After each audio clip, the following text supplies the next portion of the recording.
You ever hear a story that sounds so simple it just has to be true? A story about a small town, a handful of good folks, and a gang of bad men. You think you know how it ends. You don't. This ain't that story. The summer of 1882 was a devil's bargain in Wyoming territory. The sun was a hot copper coin in a dusty sky, and it baked the life out of the land until the very dirt seemed to cry for mercy. Fear had a taste out here. It tasted like dust. And in the tiny town of Willowbrook, folks had been tasting it for 3 straight months. Riders went out. They didn't come back. Wagons left for the railroad. They vanished. At first, folks whispered about Apache raids, about mountain lions, about the unforgiving land itself. But the truth was uglier. The truth had a name. Black Pete Cromwell. A ghost from the war, they said. A man who'd traded his gray uniform for a black heart and gathered a pack of wolves around him. They didn't just rob you, they erased you. They struck from the shadows, leaving nothing behind but silence and stories whispered in the dark. Stories that made hardened men check the locks on their doors. On an afternoon so hot it felt like the world was holding its breath, the door to Henderson's general store flew open. It didn't just open. It exploded inward, the little bell above it screaming in protest. A young man stumbled inside, maybe 20 years old, his clothes ripped to shreds, his eyes wide with a terror so pure it sucked the air right out of the room. "Help me," he gasped, his voice a dry crackle. "Please, they're coming." Old man Henderson, the store owner, moved faster than his 60-odd years should have allowed. He got the boy into a chair, shoved a cup of water into his shaking hands. 15-year-old Billy Crawford, who'd been sweeping the floor, just stood there, frozen, the broom forgotten in his grip. The boy's name was Charlie Briggs. He said he'd been riding with a supply wagon from Cheyenne. "They hit us at dawn," Charlie stammered, the water sloshing over the cup's rim. "Came out of the rocks, whooping and hollering like demons." He said there were 5 of them on the wagon. He was the only one left. "Black Pete?" Henderson asked, his voice low. Charlie flinched, a raw, violent shudder. "He was there, a tall devil with a scar down his face, cold eyes, colder than a snake's." Charlie's own eyes were darting around the store, not looking at anything, but seeing everything. He said Pete lined them up, asked them questions. "What about the others?" Billy finally managed to ask, his voice a squeak. The young man's face just crumpled. "They took a passenger, an old fella named Whitmore, said he looked like he had money." He swallowed hard, his Adam's apple bobbing. "Shot the other driver when he tried to run. The third, they just dragged him away screaming." A silence settled in the store, thick and heavy as a burial shroud. It was a story they'd heard before, in pieces, from other near misses. But this was different. This was a survivor, someone who'd seen the devil's face and lived to tell of it. Henderson asked the question on both their minds.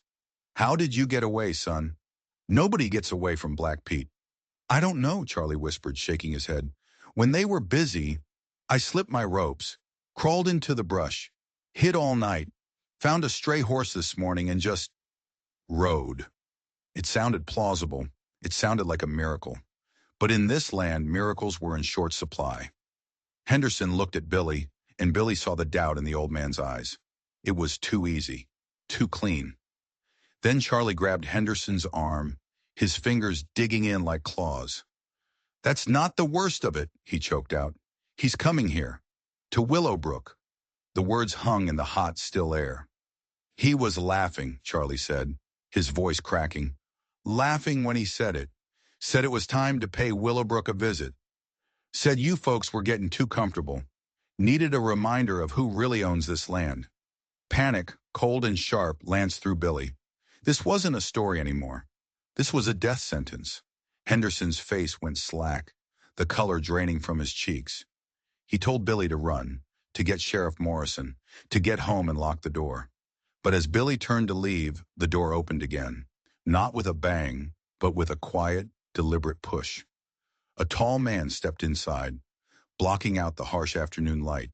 He was a silhouette at first, a shadow wearing a wide-brimmed hat. He moved with a stillness that was more intimidating than any amount of noise. Every soul in Willowbrook knew him, but none of them really knew him. Nathan Cross. He was a rancher from up north of town, a man who kept to himself, spoke when spoken to, and had eyes the color of a stormy sky. Steel gray eyes that seemed to see right through you. He was in his 40s, but the gray at his temples and the lines around his eyes spoke of a much longer, harder life. "Afternoon, Pete," Cross said, his voice a low rumble. He nodded at Billy. Henderson let out a breath he didn't know he'd been holding. "Nathan, thank God, we've got trouble." Cross didn't look at Henderson. His eyes were locked on Charlie Briggs. He took in the torn clothes, the wild eyes, the shaking hands. It was a single sweeping glance, but it felt like a physical judgment. "Heard about the attack on the trail," Cross said, his voice flat. "You heard?" Billy blurted out. "How?" The attack had just happened. Cross finally looked at him. "Word travels fast out here, son. Especially bad word." He turned back to Henderson. "What's the plan?" Henderson just shook his head, looking defeated. "Plan? Nathan, what plan? Morrison's got 2 deputies, one a boy and the other an old man. We're lambs for the slaughter." Cross didn't answer. He just stared at Charlie, in that unblinking, unsettling gaze. Charlie squirmed in his chair. The hero of the story, the lone survivor, suddenly looked like a schoolboy caught in a lie. "You don't understand," Charlie said, his voice gaining a desperate edge. "Black Pete has 20 men. Killers, every last one." Cross took a slow step forward. The air in the store crackled. "And you understand them," Cross said, his voice dropping to a near whisper. "Because you rode with them." It wasn't a question. It was an accusation. Charlie shot to his feet, his chair clattering to the floor. "No! That's a lie! I was with the wagon! They killed my friends!" His denial was loud, maybe a little too loud. His panic seemed genuine, but now under Cross's piercing stare, it looked like something else. It looked like fear of being discovered. Cross didn't press him. He just held his gaze for a long, uncomfortable moment, then gave a slight, almost imperceptible nod. "Maybe so," he said, his voice smooth as worn leather. "But scared men sometimes do desperate things to save their own skin." Billy felt a cold dread creep up his spine. What was Cross saying? That Charlie wasn't a survivor? That he was a scout? A Judas goat leading the wolves to the flock? Henderson looked horrified by the thought. "But right now," Cross continued, turning away from Charlie as if dismissing him, "that's not what matters. What matters is that this town is a target. The question is, what do we do about it?" Before anyone else could speak, Billy heard a voice. It was his own. "We fight them." The words hung in the silence. A boy's foolish bravado. He expected Cross to laugh, to dismiss him, but the tall rancher just looked at him, a flicker of something unreadable in his gray eyes. "That's one option," Cross said slowly. "What are the others?" Henderson suggested they evacuate, run for the hills. "And go where?" Cross shot back. "How far do you run? This is our home. Everything we've built is here." He walked to the window, staring out at the empty, dusty street. "I've been running from things most of my life," he said, so quietly Billy had to strain to hear. "Running never solves anything.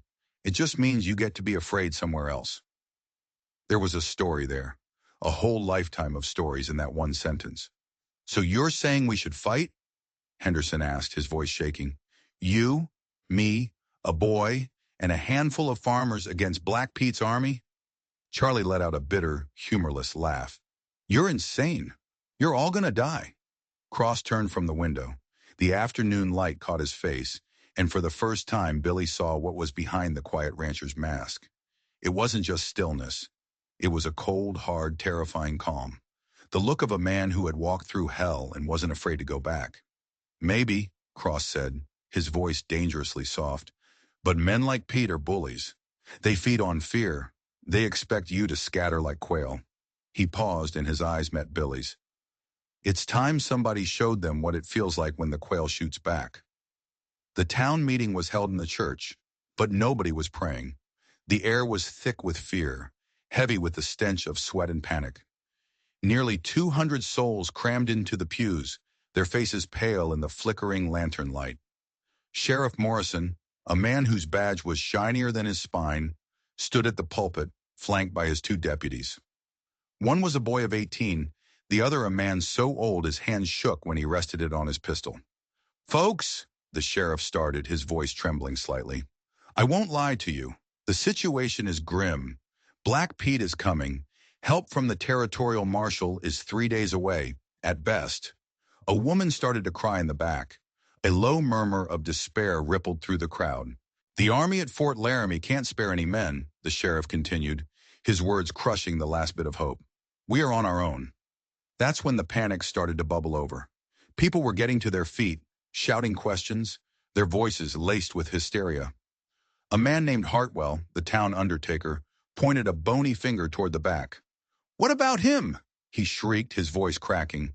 "What about Cross? It's easy for him to talk about fighting. He lives 5 miles out of town. He can just saddle his horse and ride away while the rest of us burn." Every eye in the church turned to the tall, silent figure sitting in the third pew. Nathan Cross hadn't said a word. He just sat there, his hat in his hands, listening. Now he slowly rose to his feet. The frantic noise in the church died down, replaced by a tense, expectant silence. "Is that what you think I'm going to do, George?" Cross asked, his voice calm and even, but it cut through the room like a razor. "Run?" Hartwell stammered. I just think you have options we don't." "You're right," Cross said, and the admission shocked the room.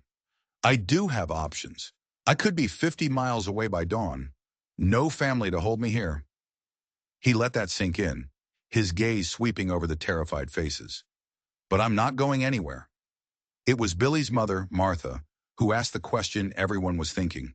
Her voice was soft, but it carried in the dead quiet of the church. "Why? Why would you stay and fight for this town?" Cross was silent for a long moment. A shadow passed over his features, a flicker of some old, deep pain. "Because there comes a time," he said finally, his voice low, "when a man has to decide what he stands for, or what he'll fall for." He looked at the sheriff, "And because running is what they expect us to do." "It's suicide, Nathan," the sheriff protested. "He has 20 men. We have maybe 40 who can shoot straight, and most of them are shopkeepers." "Numbers don't tell the whole story," Cross shot back. "They're raiders, not soldiers. They're used to hitting soft targets. They're not used to a town that's ready to bite back. We can fortify the main street. We use the buildings. We make them come to us. We make them fight for every single inch." It was a crazy plan, a desperate plan, but it was a plan. For the first time all night, a flicker of something other than fear entered the room. Hope. Then Charlie Briggs, the young survivor, stood up from the front pew. He'd been quiet this whole time, just watching. Now he pointed a shaking finger at Cross. "You talk a good game," Charlie said, his voice gaining strength. "You talk about tactics and fighting. What do you know about it? Who are you to ask these people to lay down their lives?" The question hung in the air. All eyes were on Cross again. Who was this quiet rancher who seemed to know so much about war? Cross stared at Charlie, and a long, tense silence stretched out. It felt like an eternity. Billy could hear his own heart pounding in his ears. When Cross finally spoke, his voice was hollow, haunted. "I was at Gettysburg," he said. A collective gasp went through the church. The war. It was a wound that had never truly healed, even out here in the West. "I rode with the Army of Northern Virginia," Cross continued, his eyes focused on something far away, something only he could see. "I was 22 years old. I saw things. I did things that no man should ever have to do." He paused, his jaw tight. "I learned that war isn't about glory. It's about making impossible choices. It's about surviving what comes next." He finally looked back at the crowd, his eyes filled with a chilling emptiness. "I know how to organize a defense. I know how to turn farmers into fighters. And I know what men like Black Pete Cromwell are." "And what's that?" someone called out. Cross's eyes found Charlie in the crowd, and he held his gaze. "They're cowards, and they're predators. They only understand one thing." He held up a clenched, calloused fist. "Strength." The room was silent. What could anyone say to that? He had been in the heart of the storm, the bloodiest battle ever fought on American soil. His words carried a weight that no one could deny. But Charlie wasn't done. He took a step forward, his voice rising. So you're a killer. That's what you're saying. You're asking us to trust a killer. Yes, Cross said, without a trace of hesitation. The single word hit the room like a gunshot. That's exactly what I'm asking. Because right now, a killer is the only thing that can save you. The vote was taken. It wasn't unanimous. Some families decided to flee into the night, taking their chances in the wilderness. But most stayed. The quiet rancher with the haunted eyes had given them something they didn't know they still had. A choice. They chose to fight. The next few hours were a frantic blur. Under Cross's direction, the town of Willowbrook transformed. Wagons were overturned to create barricades. Windows were boarded up, with small firing slits cut into the wood. The women and children were gathered in the stone-walled church, the safest building in town. Weapons were handed out. Old hunting rifles, shotguns, a few army-issue pistols. Billy was assigned as a runner, tasked with carrying messages between the defensive positions. He felt a surge of pride, tempered by a gut-wrenching fear.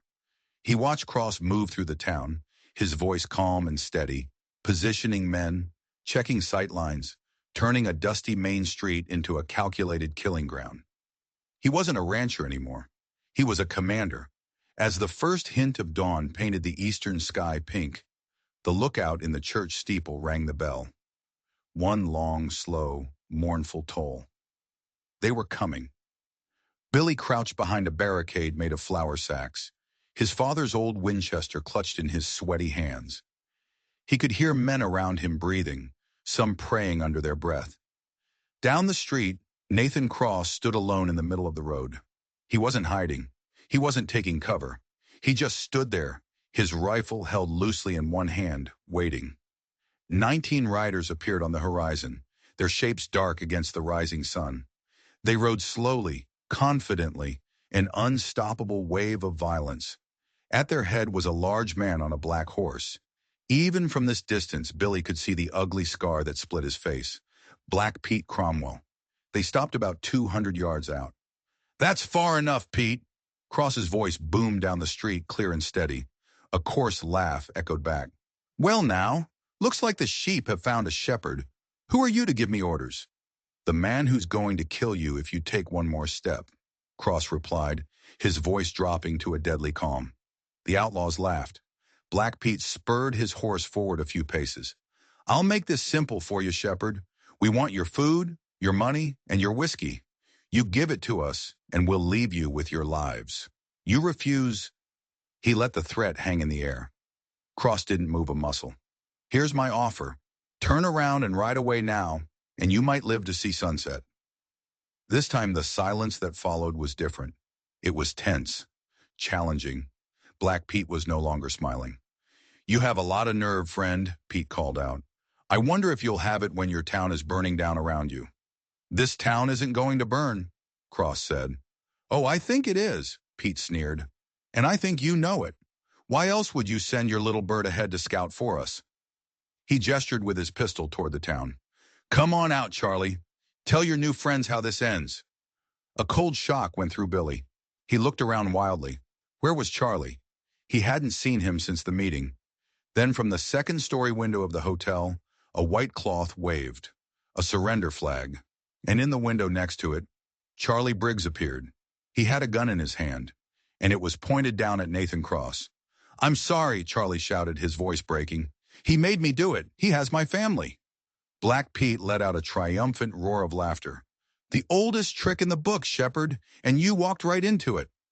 The townspeople who had been ready to fight just moments before now looked at each other in confusion and betrayal. They'd been sold out. Their plan, their defenses, it was all a lie. Cross didn't even flinch. He didn't look up at Charlie. His eyes were still locked on Black Pete. "I knew about him from the beginning," Cross said, his voice so low Billy could barely hear it. "I was just waiting to see who else was in on it." And with that, Cross raised his rifle to his shoulder. Not at Black Pete. He aimed it directly at the sheriff's office. The shot was deafening in the morning quiet. The glass on the sheriff's window shattered. A second later, Sheriff Morrison stumbled out the door, clutching his shoulder, his face a mask of shock and pain. "Traitor!" Cross spat. The town was stunned into silence. The sheriff? It was impossible.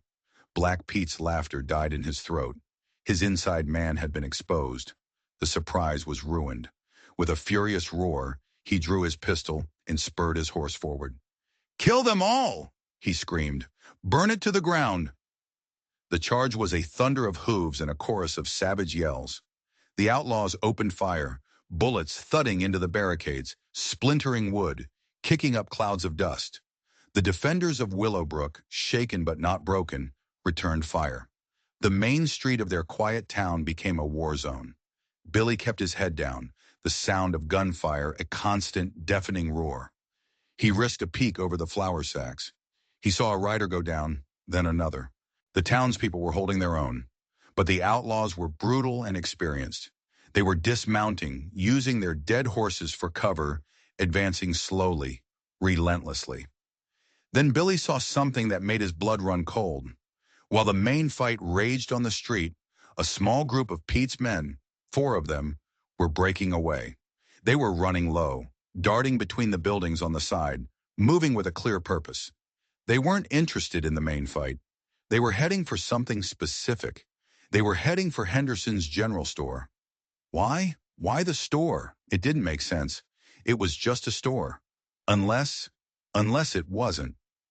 Billy remembered the way Henderson had looked when Charlie first mentioned the captured passenger, Mr. Whitmore. He remembered the flicker of fear, the strange, guarded expression. He knew. With a certainty that chilled him to the bone, he knew. Whitmore wasn't captured. He was here. He was hiding in Willowbrook. And Pete's attack on the town wasn't just a raid. It was a recovery mission. Billy had to warn Cross. He scrambled back from the barricade, keeping low, the noise of the battle fading as he focused on his goal. He ran down the narrow alleyway behind the buildings, his heart pounding against his ribs. He had to get to Cross, who was directing the defense from near the blacksmith shop. He burst out of the alley and ran straight into someone. It was Charlie Briggs. He must have snuck out of the hotel during the chaos. His face was pale, his eyes wild with fear. He grabbed Billy's arm. "Don't!" Charlie hissed, his voice desperate. "You don't understand what's happening." "Let go of me!" Billy struggled, but Charlie's grip was surprisingly strong. "They're going for the store. I have to tell Cross." "No!" Charlie's face was inches from his. "Pete doesn't want the town. He wants what's in the store. It's the only reason he's here." "What is it? What's in there?" Billy demanded. Charlie's eyes darted around nervously. "It's not a what. It's a who. The man from the wagon. Whitmore. He wasn't just a passenger. He's a federal marshal." Billy stared at him, stunned. A federal marshal? "He was investigating Pete's gang," Charlie said, talking fast, the words tumbling out of him. "But not just Pete. A whole network of ex-Confederate raiders. He has a ledger, names, dates, locations, everything. It could bring down dozens of men, powerful men. That's what Pete is after." It all clicked into place. The scale of the attack, the elaborate deception with Charlie, the sheriff's betrayal. It was never about a small town's supplies. The stakes were 100 times higher. "Henderson is hiding him, isn't he?" Billy asked. Charlie nodded. "In the root cellar. Please, you have to stay out of this. If Pete gets that ledger, he'll disappear. If he doesn't, he'll kill every last person in this town to find it." He looked at Billy, his eyes pleading. "He's not my leader. He's my brother." The confession hit Billy like a physical blow. Black Pete was Charlie's brother. "He forced me," Charlie whispered, tears welling in his eyes. "He said he'd kill our ma if I didn't help him. I never wanted any of this." Before Billy could process what he'd just heard, a new voice cut through the air, cold and hard. "Well, well, a family reunion." They both spun around. Nathan Cross stood there, his face grim, his rifle resting in the crook of his arm. He must have seen them from his position. How much had he heard? "He knows," Billy said, looking at Cross. "He knows Whitmore is in the store." Cross's gray eyes narrowed. He looked from Billy to a terrified Charlie. "I've known since yesterday," Cross said flatly. "I recognized the name Whitmore. Knew he was a marshal hunting war criminals. Figured Pete wouldn't be far behind him." He had known the whole time. The plan to defend the town. It was all to protect one man, to protect a secret hidden under the floorboards of the general store. You used us, Billy said, a bitter taste in his mouth. You let the whole town think they were fighting for their homes, but they were fighting for him. We are fighting for our homes, Cross said, his voice like stone.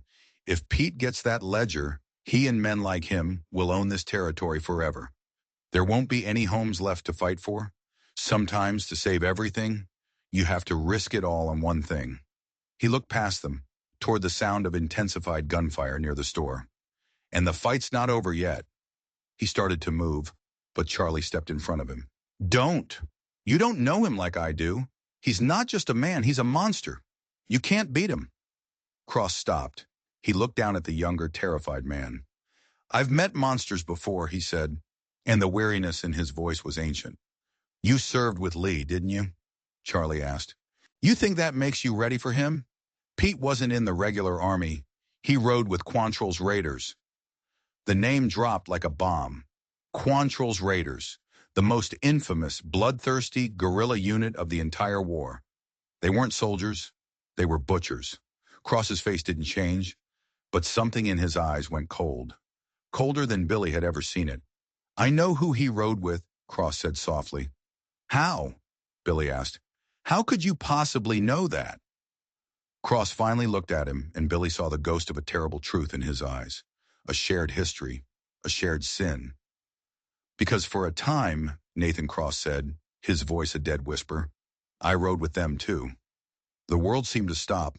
The roar of the gunfight, the shouts of men, it all faded away into a dull hum. Nathan Cross, the town's quiet protector, their reluctant general, was one of them. A killer, a butcher. Your name isn't Cross, is it? Charlie whispered, his face ashen. He was looking at Cross with a new kind of fear. Not fear of a gunslinger, but fear of a legend. A dark legend. No, the man who called himself Cross admitted, my real name died a long time ago. He pushed past them, leaving them standing in the alley, paralyzed by the revelation. He was moving toward the general store, toward the heart of the fight, a man walking toward a past he had spent years trying to outrun. Billy snapped out of his shock. He had to do something. He couldn't just stand here. He looked at Charlie, who was trembling, torn between his brother and the terrifying truth of the man who was going to face him. We have to help him, Billy said. Help him? Charlie croaked. You heard him. He's one of them. He's the only chance this town has, Billy shot back. He started running, not away from the fight, but toward it. After a moment's hesitation, Charlie followed. The scene at the general store was chaos. The four outlaws were using a horse trough for cover, laying down a heavy fire on the front of the building. From inside, Old Man Henderson and two other townsmen were firing back from the shattered windows. It was a stalemate. Cross didn't charge in. He was smarter than that. He circled around the back, silent as a phantom, with Billy and Charlie trailing behind him. He found a rear window, shattered it with the butt of his rifle, and climbed inside. The interior of the store was a wreck. Sacks of flour were torn open, their white contents coating everything like a fine snow. Shelves were overturned. Henderson was crouched behind the counter, reloading his shotgun, his face grim. They're trying to get to the cellar door, he said, not even looking surprised to see Cross. I know, Cross said. Where's the marshal? He's down there. He's wounded, took a bullet in the leg before he got to town. Suddenly, the firing from the front of the store stopped. An eerie silence fell. It's a trick, Henderson yelled. But it wasn't. A moment later, a loud crash came from the side of the building, followed by another. They were using a log as a battering ram. The wall splintered. A hole appeared, then grew larger. The outlaws were coming through. Cross didn't wait. He moved to the side of the breach, pressing himself flat against the wall. The first outlaw tumbled through the hole, pistol raised. Cross's rifle fired once. The man dropped without a sound. The second outlaw hesitated.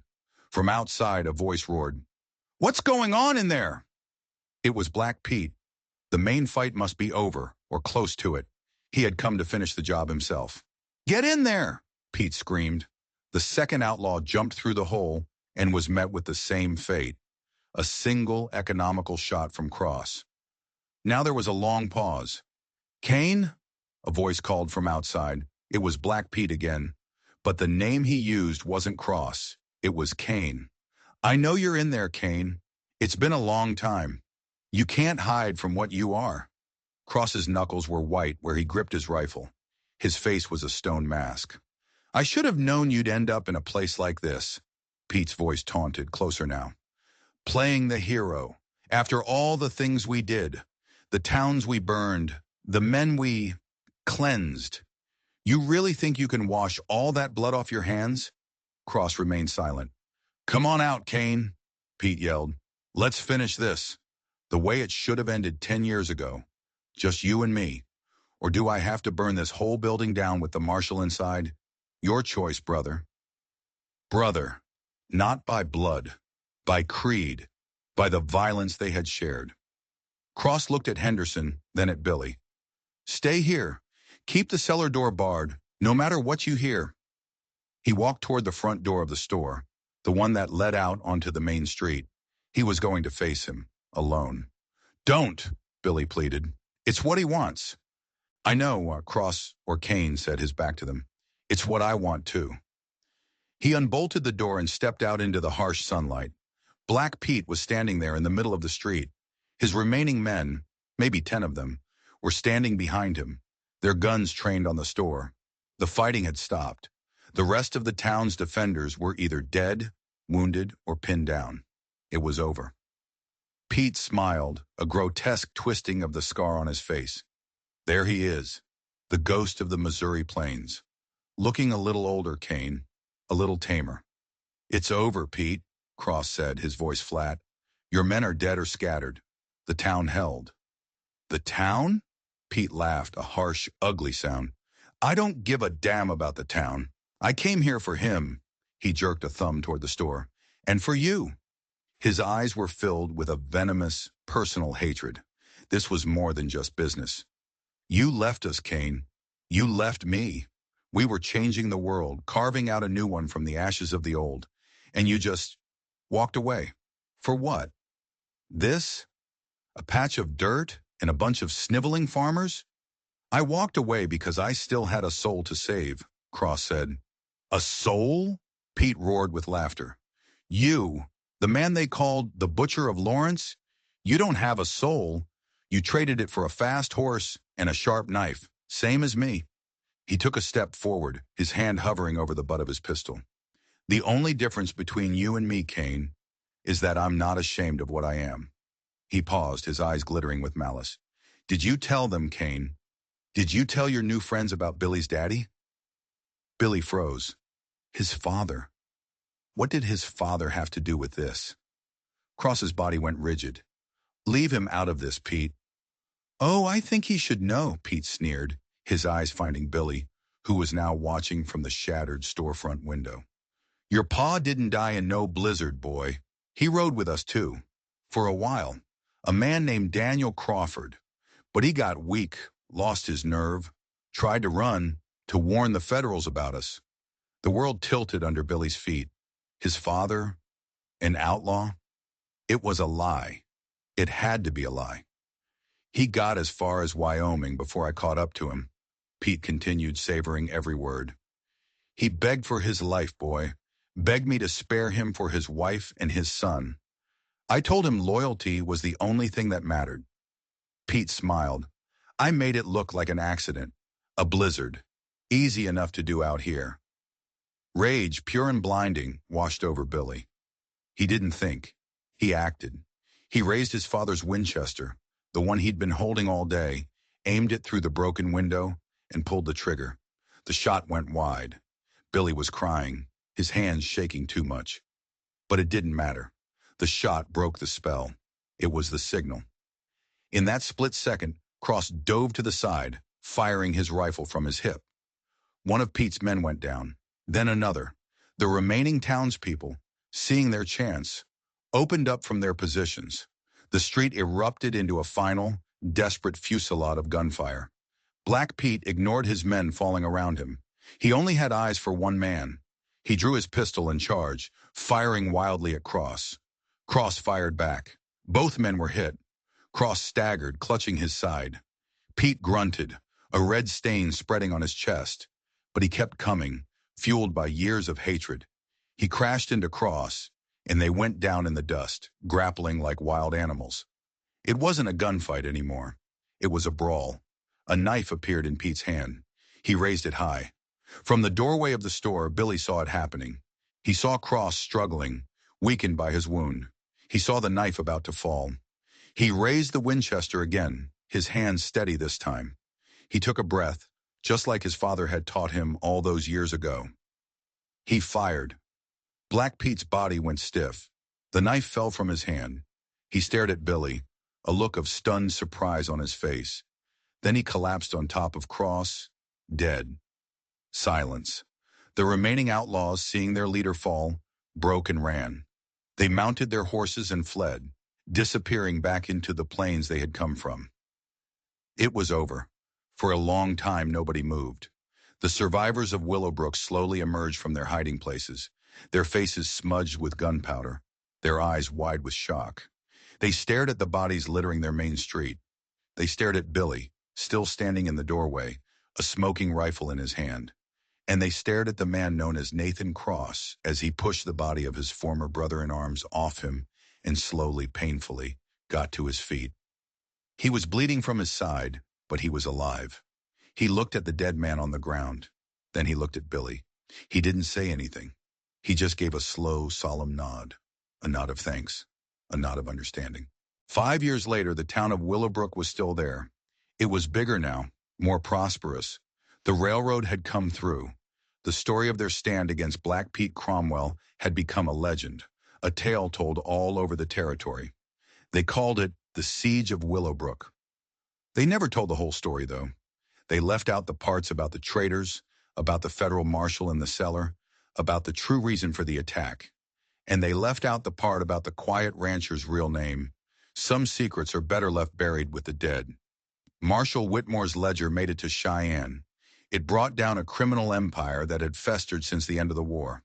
His report listed the heroes of Willowbrook, but it made only a brief, vague mention of a local rancher named Cross who had ably led the defense. It was a quiet pardon, a second chance. The man who called himself Nathan Cross stayed. He never ran again. He helped rebuild the town, his silence a constant, steady presence. He never spoke of the war, or of a man named Cain, or of the life he'd left behind. He didn't have to. The town knew, and they accepted him. They understood that sometimes the only way to atone for being a monster is to become a hero, even for just one day. Billy Crawford grew into a man. He took over his father's land and became a respected rancher in his own right. He never forgot the truth of what happened that day. He never forgot the terrible things men are capable of, for evil and for good. He understood that his father hadn't been a weak man, but a brave one. A man who tried to do the right thing, even when it cost him his life. Sometimes on a quiet evening, Billy would ride out to Nathan Cross's ranch. The two men would sit on the porch, not saying much, just watching the sun set over the plains. They were bound by a shared bloody history, two survivors of a war that had never really ended for them. They say the West was won by heroes in white hats, but that's not the whole truth. It was also won by men with blood on their hands, by ghosts running from their past, who, when the time came, chose to make one final stand not for glory, not for honor, but for the simple, quiet hope of a peaceful dawn. What do you think? Can a man who has done terrible things ever truly find redemption? Let me know your thoughts in the comments below. And if you enjoyed this story of the real, untamed West, make sure you hit that subscribe button and ring the notification bell. You won't want to miss the dark and twisted tales we have coming next.